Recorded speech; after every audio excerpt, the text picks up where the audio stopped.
नमस्कार दोस्तों, आज हम लोग यहाँ पे डिस्कस करने जा रहे हैं आंध्र प्रदेश स्टेट का लेटेस्ट न्यूनतम वेजेज ऑलरेडी पब्लिश हो चुका है और यह हमारे बीच आ चुका है। यह इफेक्टिव है 1 अक्टूबर 2021 से। तो चलिए हम लोग देख लेते हैं यह लेटेस्ट न्यूनतम वेजेज क्या है और इसके अकॉर्डिंग प्राइवेट कर्मचारियों को किस प्रकार से वेतन में बढ़ोतरी हुई है। तो चलिए हम लोग सीधा यहाँ पे नोटिफिकेशन में आ चुके हैं और आप यहाँ पे देख पा रहे हैं कि नोटिफिकेशन ऑलरेडी 22 अक्टूबर 2021 को पब्लिश हो चुका है और यह इस प्रकार से लेटेस्ट नोटिफिकेशन नंबर है जो आंध्र प्रदेश स्टेट के अंतर्गत जो भी कंज्यूमर प्राइस इंडेक्स नंबर है इस प्रकार से बन के आया है और उसके अकॉर्डिंग ही मिनिमम वेजेज में बढ़ोतरी हुई है। तो आप यहाँ पे देख पा रहे हैं कि इस प्रकार से यह इफेक्टिव है 1 अक्टूबर 2021 से। और यहाँ पे आप देख पा रहे हैं कि पार्ट 1 के अंतर्गत 65 शेड्यूल एम्प्लॉयमेंट को रखा गया और पार्ट 2 के अंतर्गत 5 शेड्यूल एम्प्लॉयमेंट को रखा गया है। तो यहाँ पे आप देख सकते हैं कि शेड्यूल एम्प्लॉयमेंट को इस प्रकार से बाइफरकेट किया गया। यहाँ पे लिस्ट ऑफ शेड्यूल एम्प्लॉयमेंट है और इस प्रकार से latest consumer price index number बन के आया है। तो मैं अब सीधा आपको चार्ट के माध्यम से एक्सप्लेन करने जा रहा हूँ कि क्या मिनिमम वेजेज बन के आया है अकॉर्डिंग टू शेड्यूल एम्प्लॉयमेंट के अकॉर्डिंग से। और अगर आपको यह नोटिफिकेशन चाहिए तो बिल्कुल आप कमेंट बॉक्स में अपना ईमेल आईडी ड्रॉप करेंगे और इससे रिलेटेड कोई भी क्वेरी हो तो बिल्कुल आप कमेंट बॉक्स में ड्रॉप करेंगे।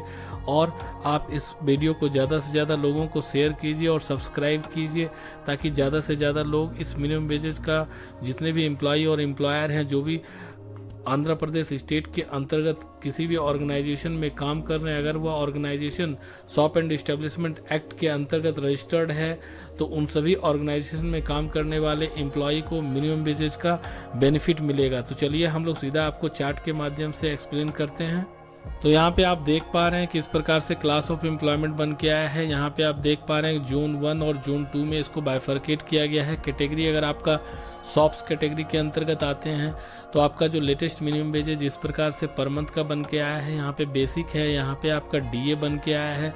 देख सकते हैं आप DA almost variable dearness allowance सभी का सेम है जो लेटेस्ट बन के आया है 6393.6 है या जो as per the consumer price index के अकॉर्डिंग बन के आया है। तो आप यहाँ पे देख लीजिएगा, आप जिस भी क्लास ऑफ एम्प्लॉयमेंट में आते हैं और जिस भी जोन में आप आते हो उसके अकॉर्डिंग आप यहाँ पे अपना मिनिमम वेजेज चूज कर सकते हैं और उसके अकॉर्डिंग ही आपका सीटीसी ब्रेकअप बनेगा। तो यहाँ पे आप देख पा रहे हैं कुछ और यहाँ पे मैंने शॉप्स के अंतर्गत यहाँ पे कुछ और भी कैटेगरी को रखा गया है। उसके अंतर्गत अगर आप अदर्स कैटेगरी में आते हैं, जैसे आप इस प्रकार के क्लास ऑफ एम्प्लॉयमेंट में काम कर रहे हैं, जैसे फार्मासिस्ट हैं, गोल्ड स्मिथ हैं, प्लांट ऑपरेटर हैं, तो आपका मिनिमम वेजेज इस प्रकार से बन के आएगा। अगर आप लॉन्ड्री या ड्राई क्लीनर्स के कैटेगरी में आते हैं और आपका इस प्रकार से क्लास ऑफ एम्प्लॉयमेंट या डेजिग्नेशन है और आप जोन के अंतर्गत आते हैं तो इस प्रकार से आपका लेटेस्ट मिनिमम वेजेज बन के आएगा। यहाँ पे आप देख पा रहे हैं hair cutting, hair dressing, salon, beauty parlours के लिए भी यहाँ पे रखा गया है क्लास ऑफ एम्प्लॉयमेंट। तो उसके आधार पे आपका मिनिमम वेजेज यहाँ पे आप देख पा रहे हैं कुछ और यहाँ पे हेयर कटिंग कैटेगरी को रखा गया। इसके अंतर्गत हेल्पर हो, हेयर ड्रेसर हो, इस प्रकार से रखा गया। अगर आप कॉमर्शियल इस्टेब्लिशमेंट के अंतर्गत काम कर रहे हैं और जोन 1 और जोन 2 के अंतर्गत आते हैं और आपका क्लास ऑफ एम्प्लॉयमेंट इस प्रकार से है तो आपका मिनिमम वेजेज इस प्रकार से बन के आएगा। यहाँ पे आप देख पा रहे हैं कुछ और क्लास ऑफ एम्प्लॉयमेंट को रखा गया है class of commercial establishment category के अंतर्गत। इस प्रकार से अगर आप इस प्रकार से हेल्पर हैं, कंप्यूटर ऑपरेटर हैं, कलर के टाइपिस्ट हैं तो आपका मिनिमम वेजेज इस प्रकार से बन के आएगा मंथली। इसके आधार पर ही आप सीटीसी ब्रेकअप बनाया जाता है और उसके आधार पर ही आपका जो भी आपका मिनिमम वेजेज हो या फिर आपका टेक होम हो इस सभी में बढ़ोतरी किया जाता है। अब आप यहाँ पे देख पा रहे हैं कि अगर आप सिक्योरिटी सर्विस के अंतर्गत काम कर रहे हैं और अगर आप सिक्योरिटी सुपरवाइजर हैं तो आप बिल्कुल हाईली स्किल्ड कैटेगरी के अंतर्गत आते हैं। सिक्योरिटी ऑफिसर हैं और या फिर आप फील्ड ऑफिसर हैं तो भी आप हाईली स्किल्ड कैटेगरी के अंतर्गत आते हैं। और जोन 1, जोन 2 और जोन 3 में इसको बाइफरकेट किया गया है। इसका डिटेल्स मैंने इसके पिछले वीडियो में अपडेट किया था, वहां से आप देख पाएंगे। मैं आपको लिंक शेयर कर दूंगा और आपका मिनिमम वेजेज मंथली इस प्रकार से बन के आया है। तो यहाँ पे आप देख पा रहे हैं कि अगर आप सिक्योरिटी इंस्पेक्टर हैं या फिर असिस्टेंट सिक्योरिटी इंस्पेक्टर हैं या इंटेलिजेंस और फायर फाइटिंग के अंतर्गत काम कर रहे हैं तो आप स्किल्ड कैटेगरी के अंतर्गत आएंगे।